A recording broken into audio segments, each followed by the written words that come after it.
মুক্তিযুদ্ধের চেতনা টিভিতে আপনাদের স্বাগতম।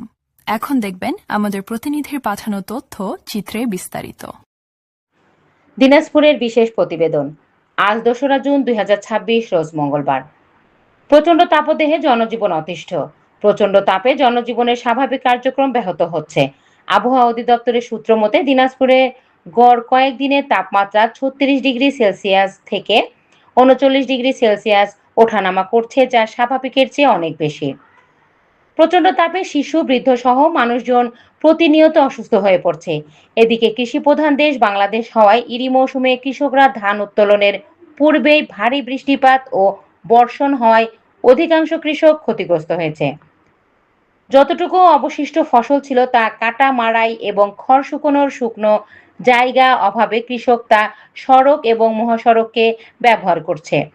ফলে সড়ক মহাসড়কগুলোতে বেড়েছে দুর্ঘটনার হার। বর্তমান প্রেক্ষাপটে অনাকাঙ্ক্ষিত দুর্ঘটনা এড়াতে সচেতনতার কোনো বিকল্প নেই এবং অতি তাপমাত্রা জনজীবন সচল রাখতে হলে চিনিমুক্ত পানি এবং চর্বি জাতীয় খাবার পরিহার করতে হবে। যতটা সম্ভব হিট স্ট্রোক এড়াতে রোদ থেকে নিজেকে ছায়াযুক্ত স্থানে রাখতে হবে। অসুস্থতা দেখা দিলে নিকটস্থ স্বাস্থ্যকেন্দ্রে বা চিকিৎসকের পরামর্শ গ্রহণ করতে হবে। বেশি বেশি করে তরল খাবার খেতে হবে। স্কুলগামী শিক্ষার্থীকে সড়ক পারাপার ও পরিবহন ব্যবহারের পারিবারিক সচেতনতা গড়ে তুলতে হবে।